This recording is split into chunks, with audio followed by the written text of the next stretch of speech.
மதுரை தல்லாக்குளத்தில் இரட்டை விநாயகர் கோயிலில் விநாயகர் சதுர்த்தி விழா வெகு சிறப்பாக கொண்டாடப்பட்டு வருகின்றது.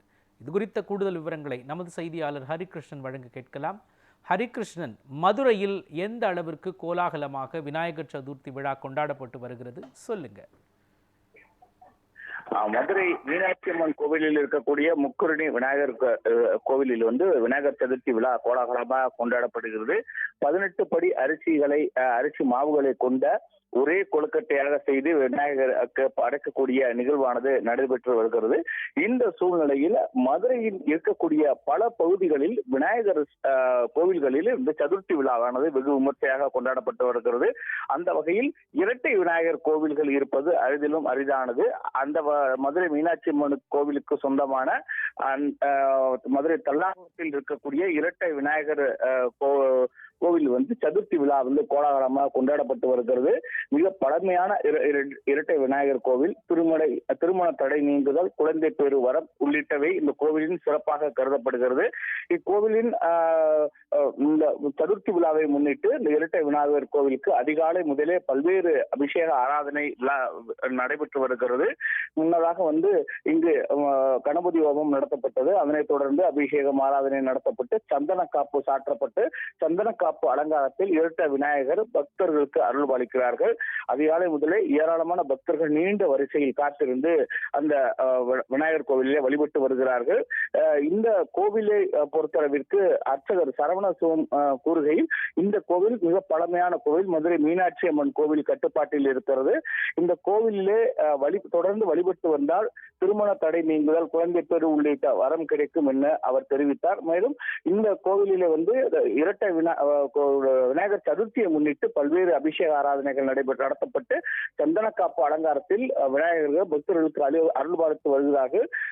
இரட்டை பலன் தரக்கூடிய இந்த சதுர்த்தி விழா, அந்த விநாயகர் கோவிலிலே சதுர்த்தி விழா வெகு விமர்சையாக கொண்டாடப்படுவதாக அவர் தெரிவித்திருந்தார். தொடர்ந்து ஏராளமான பக்தர்கள் நீண்ட வரிசையில் காத்திருக்கிறார்கள். தல்லாகுளம் முக்கிய சாலை, பிரதான சாலையிலே இந்த இரட்டை விநாயகர் கோவிலானது அமைந்திருக்கிறது. அதனைத் தொடர்ந்து பல்வேறு இடங்களில் இருக்கக்கூடிய விநாயகர் கோவில்களிலே வழிபாடு நடைபெற்று வருகிறது. நீங்கள் கூறியது போல இந்த மதுரையை பொறுத்தளவுக்கு மதுரை மாநகர பகுதியிலே 350 சிலைகள் வைப்பதற்கு அனுமதி அளிக்கப்பட்டிருக்கிறது. பொது இடங்களிலே சிலைகள் வைக்கப்பட்டு 3ஆம் நாள் வைகை ஆற்றில் கரைப்பதற்காக ஏற்பாடுகள் செய்யப்பட்டு இருக்கிறது. ஏற்கனவே மதுரை மாநகர காவல்துறை அனுமதி அளிக்கப்பட்ட அந்த இடங்களில் தான் சிலைகள் வைக்கப்படுகிறது. அந்த ஒரு 2 அடி முதல் ஒரு 12 அடி வரை உயரமுள்ள சிலைகளானது வைப்பதற்காக ஏற்பாடுகள் செய்யப்பட்டிருக்கிறது. ஒவ்வொரு அமைப்புகள் வாயிலாகவும் அந்தந்த பகுதி குடியிருப்பு வாசிகள் வாயிலாகவும் இந்த சிலைகள் வைக்கப்பட்டு பிரதிஷ்டை செய்யப்பட்டு 3ஆம் நாள் வைகை ஆற்றில் கரைப்பதற்கு ஏற்பாடுகள் செய்யப்பட்டிருக்கிறது. இப்படி பல்வேறு சிறப்புகள் கொண்ட அந்த விநாயகர் சதுர்த்தி விழாவானது மதுரையிலே கோலாகலமாக கொண்டாடப்பட்டு வருகிறது. மோகன்,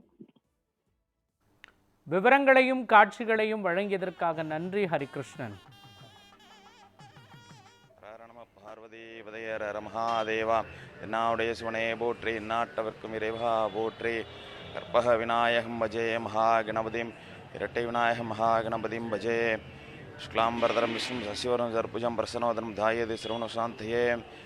கணானாந்துஹா கணபதிம் வாமஹே கவின் கவினா பிரம்மஸ்தவம் ஜேஷ்டராஜம் பிரம்மணாம் பிரம்மண சுபான சின்னன் நோதிபிஷ்டி திசாதனம். ஓம் ஸ்ரீ மகாகணபதையே நமஹ. இப்போது நம்ம விநாயகர் பார்த்துக்கிட்டு இருக்குது இரட்டை விநாயகர். மதுரை மாவட்டத்தில் தல்லாகுளம் பகுதியில் இரட்டை விநாயகர் அல்வளர்த்தி கொண்டு இருக்கிறார். நம்ம இரட்டை விநாயகர் 150 வருட பழமையான கோயில். இந்த ஆலயத்தில் கல்யாணத்தடை, குழந்தை பாக்கியம், மற்றபடி கல்வி, வேலைவாய்ப்பு, இந்த மாதிரி அநேக வேண்டுதலுக்காக பக்தர்கள் வேண்டிக்கிட்டு அவங்களோட வேண்டுதல் நிறைவேறி பக்தர்கள் அவங்களோட காணிக்கைகளெல்லாம் செலுத்தி அவங்க வேண்டுதல் நிறைவேற்றுறாங்க. ஒவ்வொரு முறையும் இந்த விநாயகர் சதுர்த்தி நாளில் காலையில் மகா கணபதி ஹோமம், அப்புறம் மகா அபிஷேகம், 11 திரவியங்கள் வச்சு அபிஷேகங்கள், ஆராதனைகள், மாலை சந்தன அலங்காரம் சிறப்பாக நடக்கும். நம்ம விநாயகர் இரட்டிப்பு பலனாக கிடைக்கும். நம்ம விநாயகர்கிட்ட வேண்டும்போது இரட்டிப்பு பலன் அளிப்பார். இரட்டை விநாயகர் என்ன தத்துவம் அப்படின்னு பார்த்தீங்கன்னா, வியாசமுனிவர் மகாபாரதம் எழுதும் பொழுது அதை விநாயகர் தன் ஆத்ம சக்தியை பக்கத்தில் எடுத்து வச்சு அந்த விநாயகரை வணங்கி அதுக்கப்புறம் அந்த மகாபாரதத்தை எழுத ஆரம்பிச்சிருக்காரு.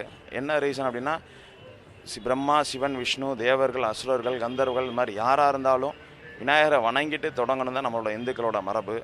அது மாதிரி விநாயகரை தன்னோட ஆத்மசக்தியை விநாயகர் மாதிரி படைச்சு அதை வணங்கி அருள்பாலிக்கிறார். அதான் வந்து இந்த இரட்டை விநாயகரோட தத்துவம். அதனால் இரட்டை விநாயகர் வந்து எல்லாரும் வணங்கி அருள் பெறுமாறு கேட்டுக்கொள்கிறோம்.